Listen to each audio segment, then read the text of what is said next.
estar en nosotros y acompañarnos en la continuación de esta serie que estamos viendo sobre los orígenes de la liturgia, los primeros siglos del cristianismo. El martirio fue un acontecimiento que entró en la iglesia y se quedó como una etapa, como un momento de gloria. La iglesia, al celebrar el triunfo y la victoria de la fe y una nueva situación en la época de Constantino, no olvidó a sus hermanos mártires. El mártir siempre fue el modelo ideal para un cristiano. En el momento de las persecuciones, muchos cristianos morían mártires y la gloria de un cristiano era el martirio. ¿Cómo honrar a nuestros hermanos muertos? Pensaron en aquel tiempo. Y la iglesia que fue creando una forma específica de reconocer el valor y la similitud del mártir con Jesucristo, mártir por excelencia, en cuya sangre todos hemos sido salvados. La cultura interviene en este momento, es decir, ¿de qué manera en la sociedad grecorromana de aquel entonces se honraba a los muertos? Era costumbre acudir a la tumba del familiar fallecido, era la familia la que se reunía sobre la tumba del familiar fallecido en su cumpleaños, en el aniversario de su nacimiento, para tener una comida fúnebre en la cual de alguna manera se recordaba a esta persona. Quizás si era un poeta se leían sus versos, o si era un general se contaban sus hazañas, o si era un político quizás sus discursos se recordaban, o su actuación. Era una forma de hacer permanecer viva la memoria y el recuerdo de ese familiar querido. Los cristianos interpretan esos gestos desde la perspectiva de la fe, y entonces se van a reunir sobre la tumba del mártir, no en el aniversario de su nacimiento, cumpleaños, sino en el aniversario de su verdadero nacimiento, es decir, el día aniversario de su martirio. Se van a reunir sobre la tumba del mártir para celebrar el aniversario de su martirio a uno que es miembro eminente de la comunidad. Eso es muy importante tenerlo en cuenta, porque para nosotros los católicos, los santos y los mártires no son personas distintas de nosotros, son parte de la misma iglesia, son parte de nuestra comunidad de la cual estamos muy orgullosos, muy honrados. Y para reconocer a ese hermano nuestro que simplemente sigue estando con nosotros, porque la fe sigue estando con nosotros, se celebra la Eucaristía ese día como una ocasión especial de convocación de toda la comunidad sobre la tumba del mártir para recordar el aniversario del martirio.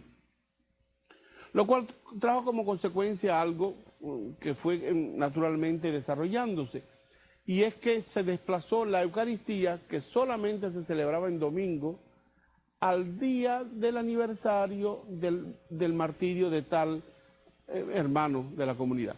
Como eran tanto los mártires, como eran distintas fechas, y como eran tantas comunidades, se fue tejiendo todo un calendario de celebraciones en torno a honrar a estos hermanos.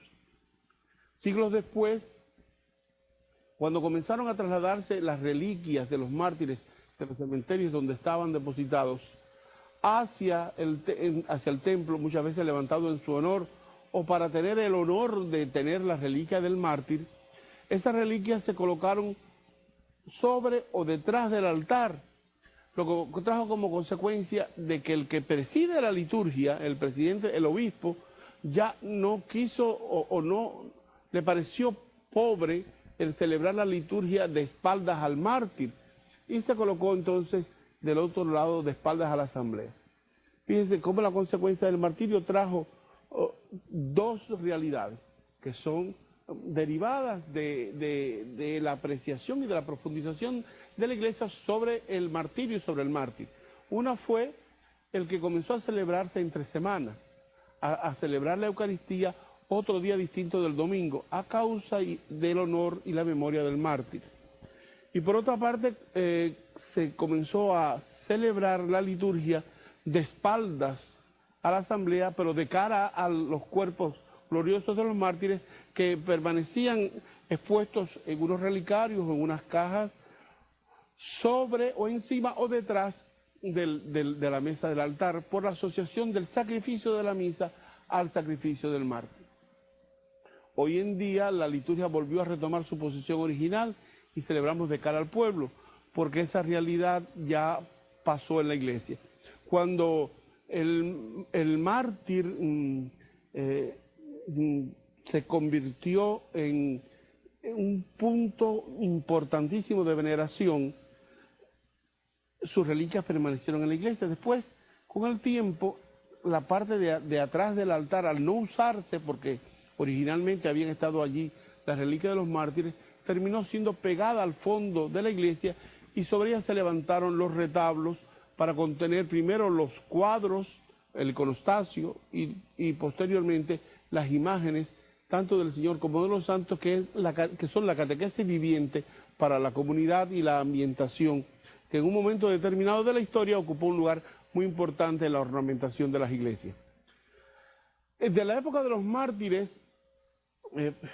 pasamos a la época constantiniana, de la época constantiniana pasamos entonces a un largo proceso donde la iglesia tiene que enfrentarse a una nueva situación.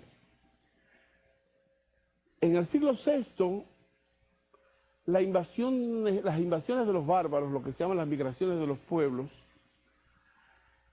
cambian por completo la faz del mundo conocido. Hay algunos historiadores que afirman que de casi mucho más de 1 millón de habitantes que había en Roma en la época de Pedro y Pablo, apenas quedan unas 20.000 personas en la ciudad eterna después que pasan los vándalos por ella. Si es así o no, lo importante es que la cifra disminuyó de tal manera que apareció una nueva forma de integrar la sociedad. Ya no era la gran ciudad donde todo el mundo vivía en ella, sino que esa ciudad había dado paso a otros pequeños núcleos urbanos que van a circular alrededor de esta ciudad. En ese momento se ha consolidado el paso del griego al latín.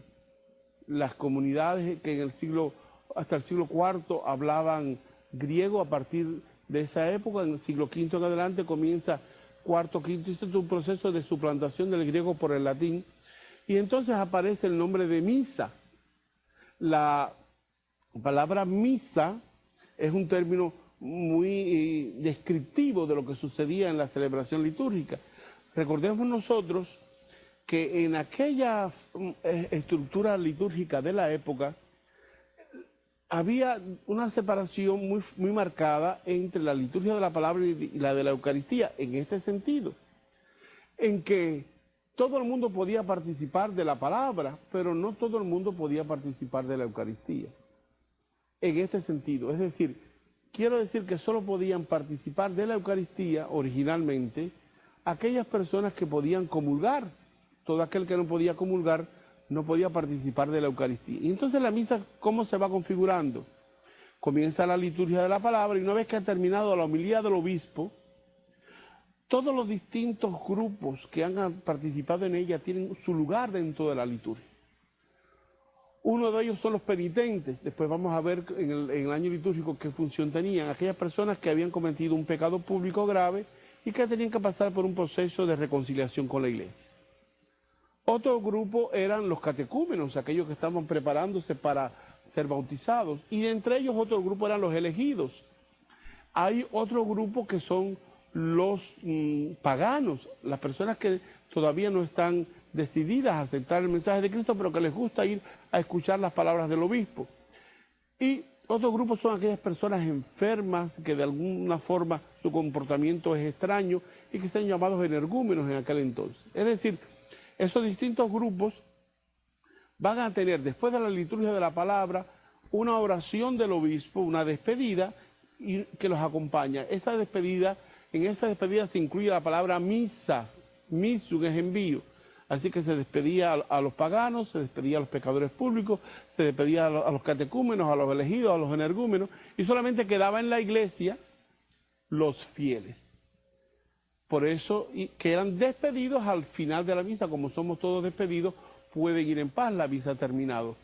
Ese uso repetido de la palabra misa en latín dio como origen que se comenzó a llamar a la celebración litúrgica global la misa hasta el día de hoy. Pero muchos liturgistas prefieren más el nombre de Eucaristía o liturgia eucarística, como que tiene más sentido teológico y mucho más fuerte en ese contexto. La celebración de la Eucaristía comportaba entonces que a partir de ese momento solo los fieles, es decir, no solo los bautizados, sino aquellas personas que podían participar de la Eucaristía, podían estar ahí. Y eso me trae a la memoria que nosotros tenemos en la liturgia hoy día una cosa que hemos recuperado después del concilio, que es la oración de los fieles, cuyo modelo estructural es la oración universal que cada año el Viernes Santo la Iglesia realiza y ora por todas las necesidades de la Iglesia y del mundo entero.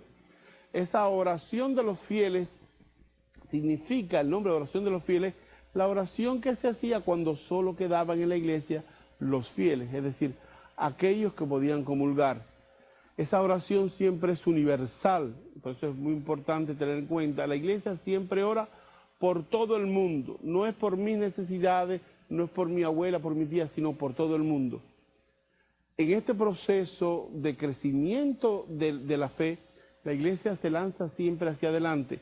Recordemos que en nuestra tradición hay elementos de mucha índole y de mucha procedencia. Celebremos con nuestra cultura y en nuestro tiempo, pero sin olvidar todos los que nos han precedido en el pasado. Nos vemos la próxima semana en otra sección de esta serie sobre la liturgia y la Iglesia.